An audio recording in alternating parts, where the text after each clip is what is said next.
আচ্ছা, আপনাদের কাছে একটি প্রশ্ন, ইসলামে কোনো ধোঁকাবাজি আছে?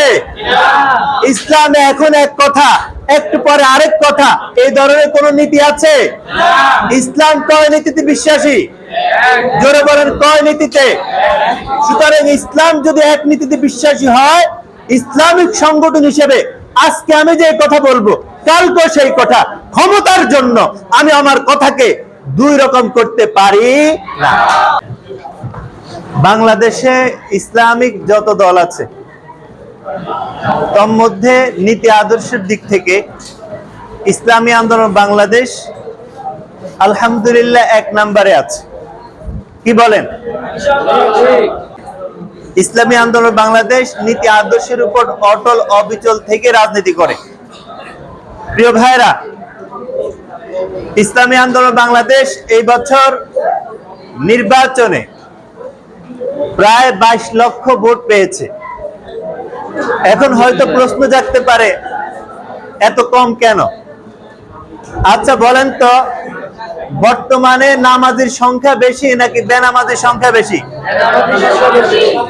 পর্দাশীল মানুষের সংখ্যা বেশি নাকি বেপর্দাশীল মানুষের সংখ্যা বেশি? সুতরাং 22 লক্ষ মানুষ ইসলামকে ক্ষমতায় চায়, তাই তারা ইসলামের পক্ষে ভোট দিয়েছে। আমরা বিশ্বাস করি এই 22 লক্ষ মানুষের ভোট নষ্ট হয় নাই, তারা আল্লাহর কাছে প্রতিদান পাবে। আচ্ছা, আপনাদের কাছে একটি প্রশ্ন, আমরা দুনিয়াতে কেন এসেছি? পরীক্ষা দেওয়ার জন্য না। আমরা এই পৃথিবীতে এসেছি পরীক্ষা দেওয়ার জন্য। আমাদের প্রতিটি কাজের ফলাফল দুটি। কয়টি? হয়তো সওয়াব নয়তো গুনাহ, হয়তো সওয়াব নয়তো গুনাহ। আচ্ছা বলেন তো, আমাদের রাজনীতিতে কোনো সওয়াব নাই, গুনাহ নাই, কোনো কিছু নাই নাকি আছে? রাজনীতিতে গুনাহ আছে, সওয়াবও আছে। সুতরাং রাজনীতিতে যারা ইসলামের পক্ষে, কোরআনকে রাষ্ট্রীয়ভাবে গঠন করার জন্য যারা মাঠ পর্যায়ে সংগ্রাম করবে, চেষ্টা করবে, ইনশাআল্লাহ তাদের প্রতিটি কদমে তারা সওয়াব পাবে। সুতরাং ইসলামী আন্দোলন বাংলাদেশ ন্যায় নীতির সংগঠন, তারা ন্যায় নীতিকে বিসর্জন দেয় না, তারা ইসলামকে পরিপূর্ণভাবে পালন করার চেষ্টা করে।